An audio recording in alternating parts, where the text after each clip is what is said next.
Before you hear my story, let me ask you something. What would you do if the person you loved most in this world humiliated you in front of everyone?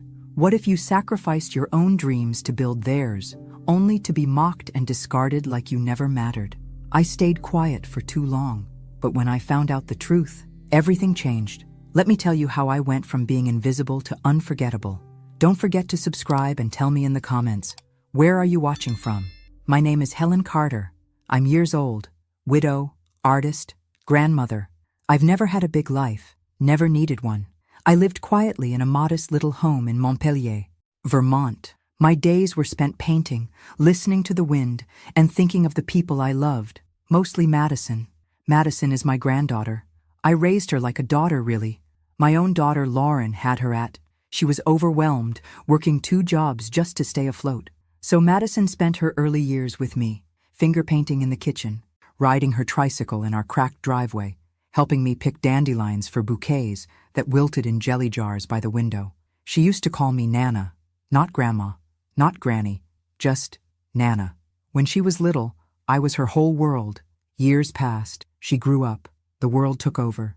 iPads replaced storybooks. Social media replaced those kitchen painting sessions. And I just stood back, proud, but quietly heartbroken, watching her life drift into something I barely recognized. But I kept loving her. I never stopped. And for 12 years, I did something she never knew. Every month, I put aside whatever I could from my fixed income. Birthday money, grocery savings, even skipped medications to build a college fund for her. I knew she wanted to go to CalArts, the big, shiny, expensive school in California that all the artsy kids dream about. Tuition? Insane. Living costs? Worse. But I believed in her dream more than she did, even though she'd stopped painting years ago, even though she never mentioned it anymore, even though she didn't really visit much unless she needed something. Still, I believed. And for her 18th birthday, I wanted to give her something more than money. I wanted to remind her of who she used to be, of who we used to be. So I painted her a gift. Painted. Not just a painting, a memory on canvas. I spent weeks on it. Every stroke was a heartbeat. I painted the old swing in our backyard, the one she loved when she was 5, the golden retriever we had, Max, who passed away when she was 10, the daffodils that bloomed outside her window every April, a soft watercolor sky above it all. I wrapped it carefully in brown craft paper and tied it with a white satin ribbon, slipped a little card inside that said, "May your future be as bright as the little girl you used to be." I smiled as I placed it in the back seat of my car, heart full, hopeful. I imagined her face lighting up when she opened it. I imagined her hugging me, maybe even crying a little. I imagined wrong. The party was nothing like the birthdays I used to throw for her. You know, backyard barbecues, cake baked from scratch, streamers hung with tape and love. No, this was glossy. Her mother, Lauren, had gone all out. White linen tables under a giant tent, a catered buffet, a DJ. Madison had a whole table just for her gifts, stacked high with fancy boxes in designer wrapping paper. Everything screamed money, everything except for me. I stood there in my old gray cardigan, clutching the painting like it was made of glass. No one really noticed I'd arrived. That was okay. I wasn't here for them. Madison wore a tight pink dress and heels higher than I could ever manage. She moved from table to table, laughing loudly, taking selfies, surrounded by friends who barely acknowledged me.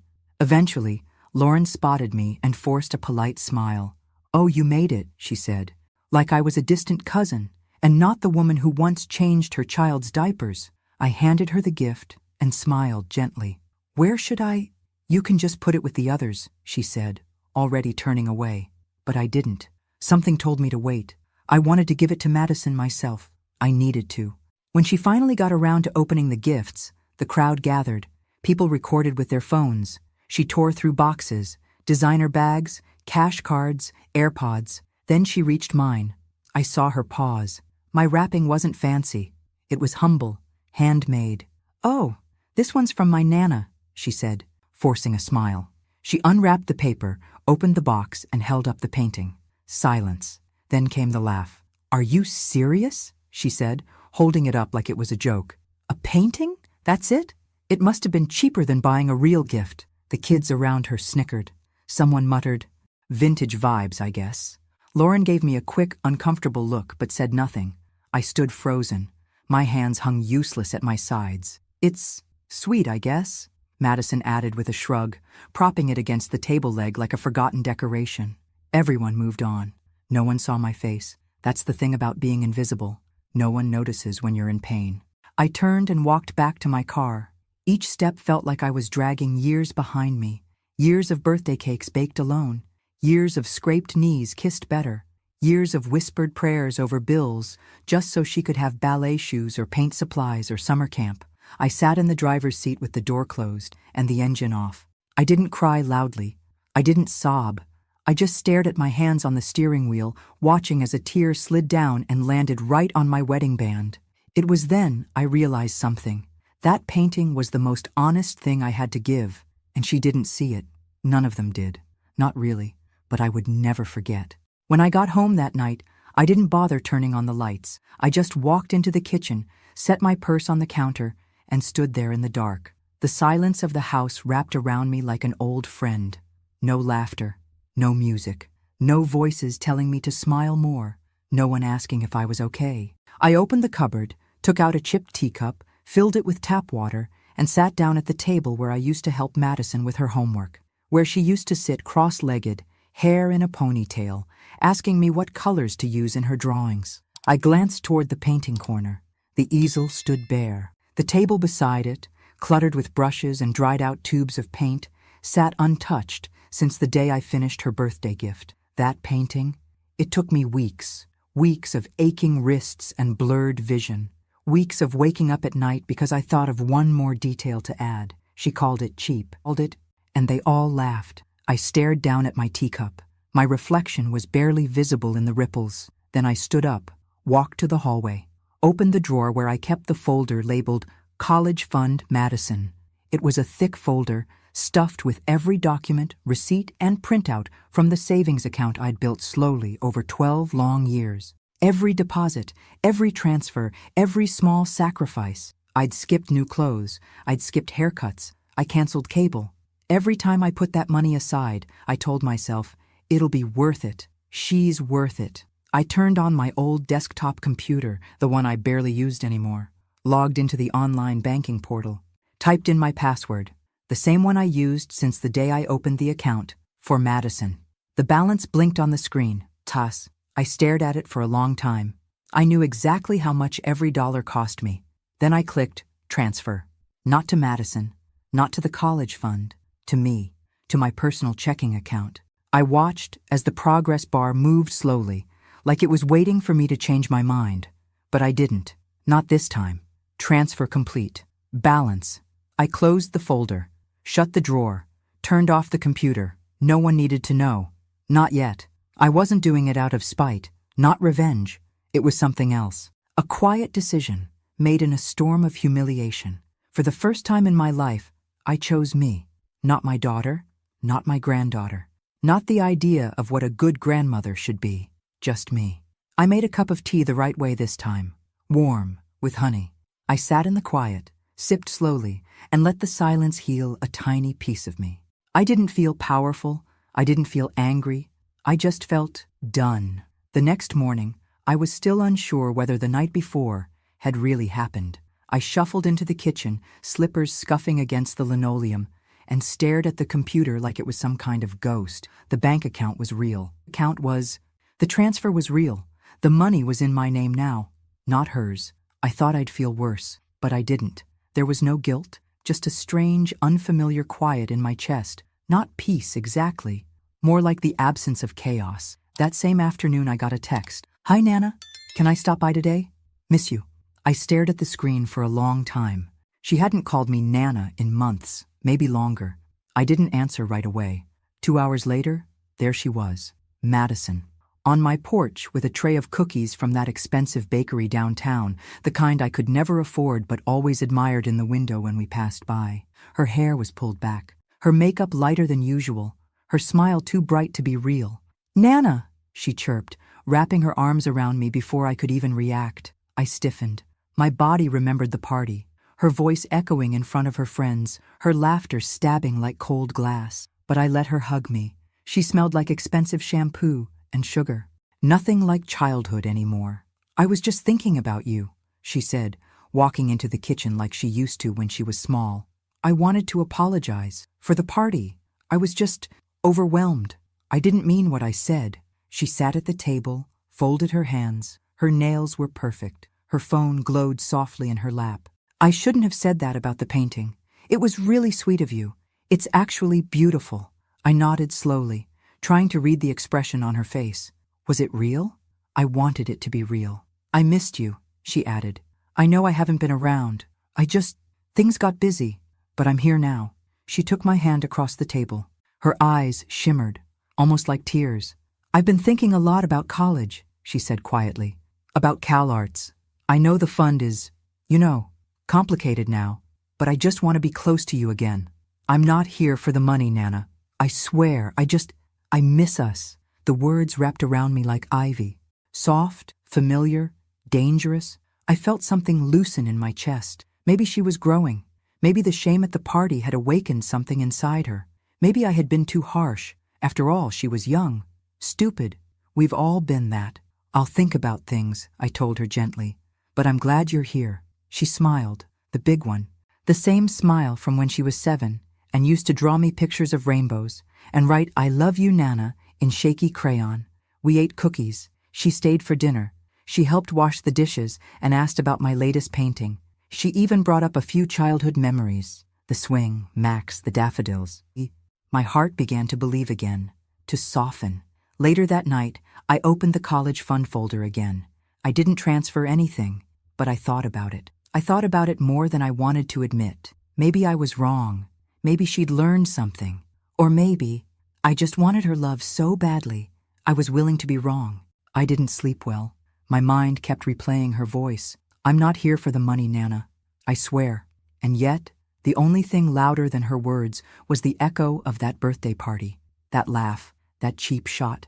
But I pushed the doubt down, buried it deep, because sometimes you'd rather believe a lie that feels like love than accept a truth that leaves you alone. It was a Tuesday afternoon when I found out, the kind of day where nothing feels important enough to pay attention. Cloudy, quiet, ordinary. Madison had come over that morning with her laptop and a smile, said she needed help printing a scholarship form. I'd been the techie of the family since the 90s, even if now I could barely update a phone. She left after lunch, in a rush to meet friends. I stayed in the kitchen, washing the few dishes we used, humming a little tune from an old jazz record we both used to love. I remember thinking, maybe this is healing. Maybe we're really rebuilding something. Then, I went into the study. Her laptop was still there, open, humming softly, screen still glowing. I was going to close it, just click it shut, and send her a text. But the screen caught my eye. There was a chat window open, a messaging app I didn't recognize. At the top, it read, Madison? Chatting with Emmy. My gut told me to look away, but something deeper, something primal, something protective, told me to read. The last message hit me like a slap. Don't worry, she's falling for it. I've been sweet, cried a bit, told her I missed our bond. Classic emotional bait. She always melts with that family crap. My hands trembled. Another message blinked below it, fresh and ruthless. Just need a couple more visits. She's already thinking about putting the fund back. I know it. Told you. She's predictable. I'll be in CalArts by fall. Manifesting? I stared at the words. They weren't just cruel. They were calculated. This wasn't a mistake. It wasn't a slip of the tongue. It was a plan. Everything. The visits, the hugs, the stories about Max and the daffodils, every tear, every cookie was a script, written to manipulate me. I didn't know how long I stood there. Could have been minutes, could have been hours. My legs finally carried me to the sofa, and I sat down slowly, laptop still open on my lap, the words blaring like neon signs. Her voice, her sweetness, every "Nana, I missed you" played in my head like a broken record, and every single one sounded faker now than the last. I felt cold, like someone had turned off the sun. How did I not see it? How did I fall for it again? I looked at her messages, peppered with emojis and exclamation points, like they weren't even written by the girl I raised. She sounded like a stranger. Worse, a predator, targeting my emotions, manipulating my heart, using love as a weapon. I wanted to scream, but I couldn't make a sound. Instead, I closed the laptop slowly, like shutting a casket. The grief was real, but this time, it wasn't grief for a person I'd lost. It was for a person who never really existed. The version of Madison in my head, the sweet, curious child with paint on her cheeks, who once told me I was her best friend, that girl was gone. Maybe she'd been gone for longer than I realized. I sat in silence for the rest of the day, letting it sink in. This wasn't just disappointment. It was betrayal. And it wasn't accidental.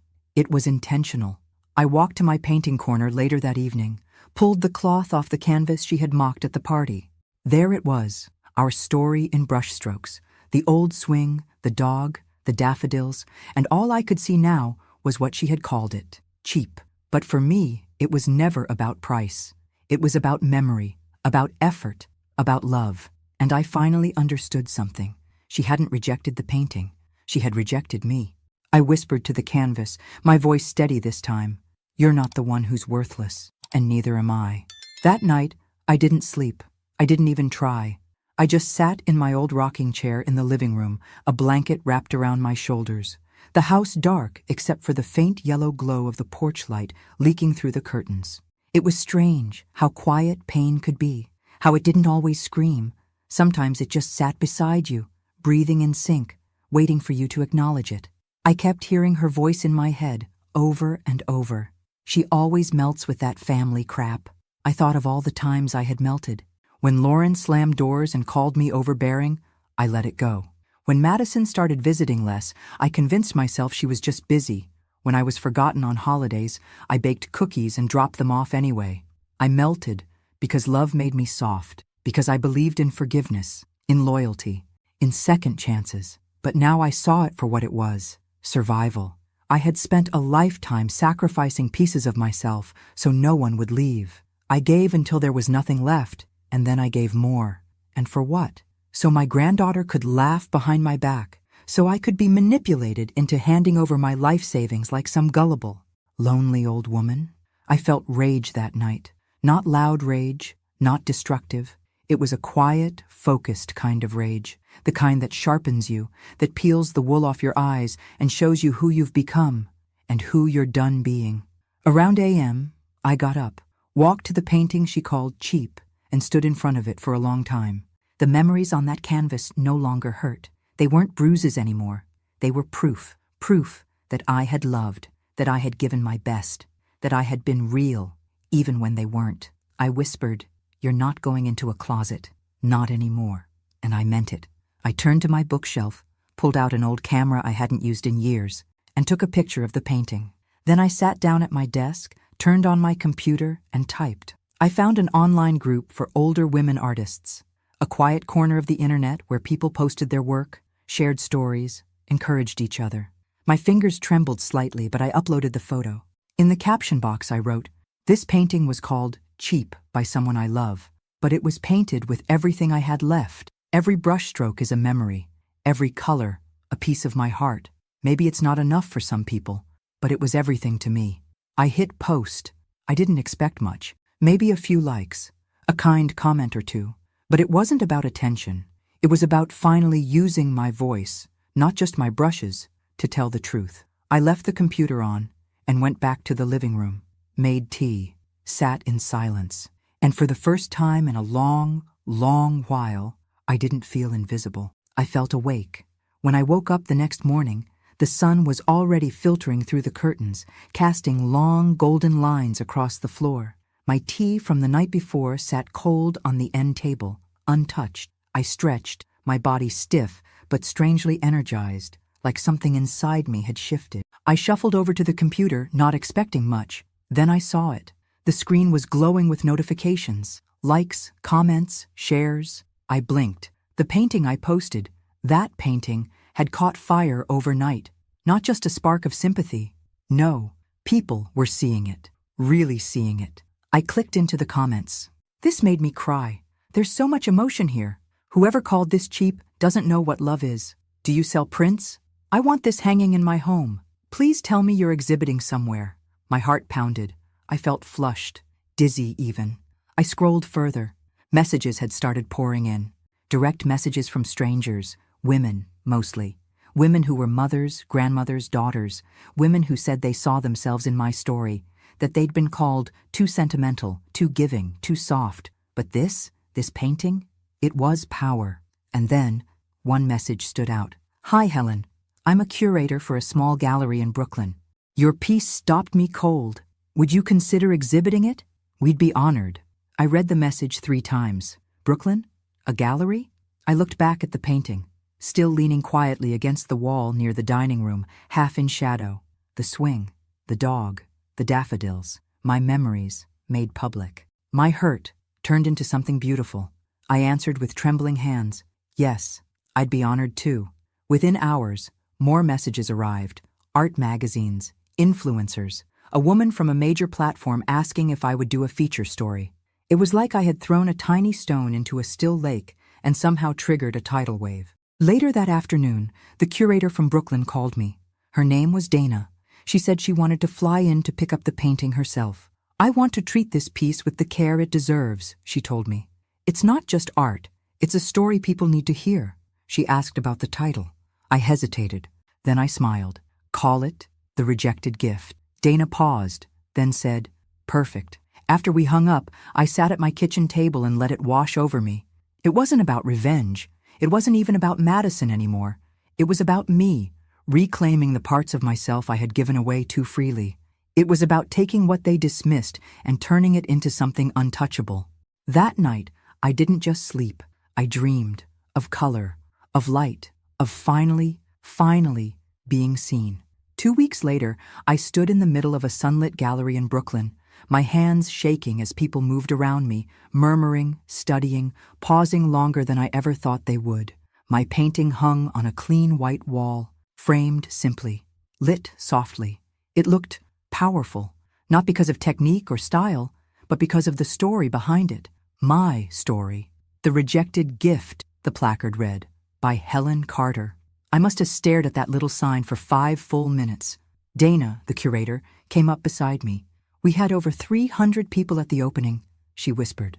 "It's the most attention we've gotten all season." I blinked, stunned. She smiled. "And there's more." She led me to her office in the back, a quiet little space filled with sketches and portfolios. On the desk was a printed email. A private collector in Manhattan wanted to buy the piece, $20,000. Cash. I stared at the number. It didn't feel real. Dana watched my expression. "You don't have to sell it," she said softly. "But if you do, this could fund a new studio, travel, materials, whatever you want. You've got something rare, Helen. Voice and heart." My lips trembled. For so long I had thought my voice didn't matter, that my heart was a burden, that all I was a vessel for other people's dreams. But here, now, my pain had value. My truth had worth. I nodded. "Tell him yes." We sealed the deal that day. I signed my first artist's contract, my hand barely steady enough to hold the pen. Dana insisted on taking a photo of me in front of the painting before it left the gallery. "Smile like you mean it," she said, and I did. For the first time in what felt like years, I really meant it. Back home in Vermont, things were different. Lauren called once, out of the blue, just to say she heard my painting was getting attention. No apology, no congratulations, just curiosity. I didn't give her the details. And then Madison showed up. She hadn't called, just knocked on the door one afternoon with a tired expression and tear-glossed eyes. I almost didn't answer, but I did. "Can we talk?" she asked. I stepped aside, let her in. We sat at the same kitchen table where she used to eat cereal in her pajamas, where I'd once helped her build science projects out of cardboard and glue, where she used to tell me I was her favorite person in the whole world. She folded her hands and looked at me with the same face I'd watched grow for 18 years. "I saw the painting," she said. "Online. People are talking about you." "About it." I said nothing. She hesitated. I wanted to say sorry. Again. I raised my eyebrows. "For the birthday party?" "For that. And for everything else." Still, I said nothing. She looked down. Her hands were fidgeting now. She wasn't crying, just waiting. "I messed up, Nana. I was stupid and selfish. I took you for granted. But I want to fix things." I leaned back, arms folded. "What do you mean, fix things?" "I mean," she swallowed, "I still want to go to CalArts. And maybe, if things are different now, maybe you could—" There it was, the truth, bleeding through the apology. still chasing the money, still chasing me. But now, I wasn't chasing back. I stood up. She looked up at me, confused. I didn't shout. I didn't cry. I simply said, "You called my love cheap. You pretended to care because you thought I'd fund your dream again. You treated me like a transaction." She opened her mouth, but I held up my hand. "You lost something that day, Madison. Not just money. You lost the one person who believed in you no matter what." I walked to the door, opened it. "You want something from me again? Earn it." She stood slowly, lips pressed into a thin line, pride wounded. I didn't expect a hug, didn't get one. She left without another word. I watched her walk down the porch, back to her car, back to whatever story she'd built to convince herself she deserved it all. And I went back inside, alone, but finally whole. A week passed after Madison walked out of my house without saying goodbye. I didn't hear from her. Not a text, not a call. And you know what? I didn't expect to. For the first time in years, the silence didn't hurt. It felt clean, like a space being cleared for something better. Then, one morning, while I was sipping coffee on the porch, Lauren showed up. She didn't even knock, just barged in like it was still, and I was watching Madison after daycare. Her heels clicked angrily against the wood floors. Her hair was perfect, her blazer stiff, and her expression sharp. "I just came from Madison's," she said. "No hello." I took another sip, waited. "She's crying. She says you humiliated her, that you made her feel like trash, that you're throwing her away over a painting." I said nothing. "She told me about the money, about the college fund. She said you took it back without warning." Still, I stayed quiet. I let her talk. Lauren threw her hands up. "Do you have any idea what you're doing? You're sacrificing her future. You're punishing her for being young and stupid, for making one bad joke at a party." At that, I stood, slowly. I walked to the counter, picked up the thick folder labeled College Fund Madison, and held it up. "This," I said, voice calm, "is 12 years of my life. Every coupon clipped, every doctor visit skipped, every winter I kept the heat low to save $50. This folder is my sacrifices." And she spat on it. She was upset. "No," I interrupted. "She was cruel. And then she came back and played nice to get it back. She didn't apologize. She performed. And I almost fell for it." Lauren crossed her arms. "So what now? You let her dreams fall apart?" I looked her in the eye. "She's 18. She's not 5. If her dreams are real, she'll fight for them, work for them, not manipulate a woman who loves her." Lauren's face flushed. With guilt? Anger? I couldn't tell. "I raised you better," I said softly. "And I raised her better. But somewhere along the way, you both learned how to take and forgot how to give back." Lauren looked away. I walked to the desk, pulled out a new folder, and set it down. This one was labeled, in fresh black marker, Fundo de Liberdade, Helen Carter. "I'm using the money now, not on anyone else, on me." She stared at it. Her mouth opened slightly, but no sound came out. "I gave you both decades," I said. "Now I'm taking a few years back." Lauren finally whispered, "You really won't pay for CalArts?" "No," I said without hesitation. "I already paid in full, with everything I had, and you threw it away." She left in silence. And I poured another cup of coffee.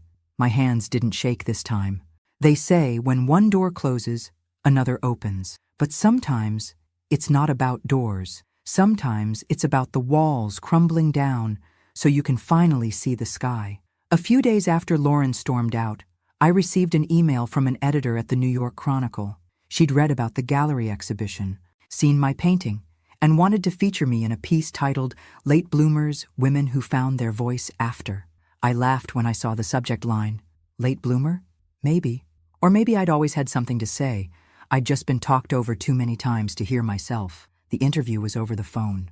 The editor was warm, curious, and kind. She asked about the painting, the meaning behind it, my journey as an artist. I told her everything. Not about Madison by name. I wasn't there to expose, just to tell the truth. My painting was dismissed, I said. Not because it lacked value, but because the person it was meant for didn't recognize love when it was right in front of her. She was quiet for a moment before responding. That's going to resonate with a lot of people. The article went live 2 days later. It exploded. Messages poured in from women across the country. grandmothers, mothers, even young women who said they saw their futures in my past and wanted to change direction before it was too late. I was invited to speak at a virtual conference for women over. A publishing company emailed about a possible memoir. My email inbox became a garden of courage and confessions from strangers who felt like sisters. And then came the call. Paris. An art collective that worked with female artists from around the world wanted to feature The Rejected Gift in a traveling exhibit across Europe. They would fly me out, cover everything. Your story is exactly what this world needs right now, the woman on the line said, her French accent soft and reverent. After I hung up, I sat still for a long time. I wasn't just seen, I was heard. And not for being someone's mother or grandmother, for being Helen. That night, I walked into my studio and pulled out a blank canvas. I didn't paint Madison. I didn't paint the swing, or Max, or the daffodils. I painted a woman standing at the edge of a cliff, arms stretched wide, wind in her hair, looking out over a vast horizon with no fear in her eyes. I titled it, Freedom. I hung it in the hallway, right where the college fund folder used to be. Because this life, this peace, this power, was the education I had been denied. But I earned it anyway, brushstroke by brushstroke, breath by breath. The world doesn't always make sense. It doesn't always reward the good people, the kind people, the people who give everything they have to others. I used to believe that. I used to believe in fairness, in the idea that if you did enough for others, something good would come back to you eventually. But that wasn't true. At least, it hadn't been for me. Not until now. Paris was a dream. I walked into that gallery on the Seine like I was a different person, like I had never known rejection, never known silence. The city, the lights, the people, all of it was so much brighter than I had ever imagined. The artists around me were young, beautiful, energetic. They had the kind of futures I used to dream about for myself a lifetime ago. But that wasn't the life I wanted anymore. I didn't need the bright lights to tell me I was worthy. I was worthy in my own right. And when my painting was finally revealed to the audience that evening, I watched them stop, silent, staring. Some teared up, some stood, unmoving, like they were trying to absorb every drop of emotion I had put into that canvas. I wasn't just showing my art to them. I was showing me. I had never known how much it could hurt to finally be seen, to finally be recognized for something I had always given so freely, the love, the sacrifice, the pieces of myself I had buried so others could rise. But when I walked into that gallery, no one expected me to be anything but myself. Later, as I stood by my painting, the same one Madison had mocked, I received more offers, more invitations. A major gallery in London wanted to feature my work. A woman from an art collection in Australia said she wanted to include my pieces in an exhibit on female empowerment. I was invited to speak at more events, share my story, share my art. The emails flooded in, the calls came nonstop, and in each one, I heard something new. Your story matters. Your voice is important. But none of it mattered as much as the next moment. One evening after the show in Paris, I walked along the river, the city lights twinkling in the distance. It felt surreal, like a dream, one I never thought I could touch. I sat down at a small cafe, alone, a small glass of wine in front of me, a slice of bread on the table. The world seemed so vast, and yet I was no longer small. I was no longer the quiet woman in the background, blending into the shadows. I was Helen Carter, an artist, a creator, a woman who finally understood her own worth. And in the stillness, as the night settled around me, I finally felt at peace. I hadn't just broken free from Madison, from Lauren, from the world that had made me feel invisible. I had broken free from myself, the self that thought she wasn't enough, the self that had let everyone else take. I realized I wasn't just surviving anymore. I was living. When I flew back to Vermont, everything was different. The house felt like a new place, lighter, brighter. I began working on a series of new paintings. Each one reflected the growth I had experienced, the emotional healing. I painted women, not just the soft, nurturing versions I had always been. These women were strong, bold, fierce. Some were standing tall in front of mountains, others with their arms raised to the sky, unafraid to be seen. I was no longer the woman who stayed quiet, who allowed herself to be forgotten.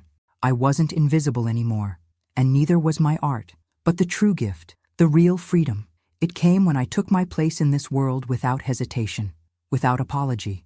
I was finally the woman I had always been meant to be, and that was priceless. I had been back from Paris for a few weeks now, and everything had changed. Not just in the world around me, but within myself. The emails still flooded in, the offers kept coming. Art collectors, galleries, press outlets, all asking for a piece of me, of my story, of my art. It was surreal, and yet, somehow, it all felt so right. But I didn't chase the fame. I didn't chase the recognition. What mattered now wasn't the applause or the money. It was the quiet moments I got to spend in my own skin, unburdened, unapologetic, and finally, at peace. One evening, I stood on the porch of my home in Vermont, watching the sun dip below the horizon. The landscape stretched out in front of me. Fields, trees, the small creek running through the property. The wind carried the scent of pine, and the world felt alive. Alive in a way it hadn't in years. I had no idea where Madison was now. I had stopped asking. Lauren hadn't called. Maybe they were still angry. Maybe they were still upset that I wasn't the woman I used to be, the one who gave everything without question, without ever asking for anything in return. But that woman was gone, and in her place was someone stronger, someone who knew her worth. I painted every day now. I didn't think about Madison anymore when I picked up my brush. I thought about what came next. I painted women with open arms, standing tall, gazing into the unknown with no fear in their eyes. And when I finished those paintings, I didn't just display them in my studio. I shared them with the world. They spoke to the hearts of women who, like me, had been silenced or overlooked.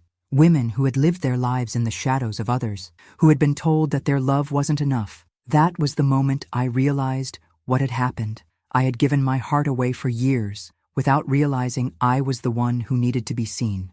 The most unexpected thing happened that day when I received a letter in the mail. A small envelope with a simple return address, Madison's name written in careful, familiar script. My chest tightened as I tore it open. I didn't know what to expect. I hadn't heard from her in months. The letter was short.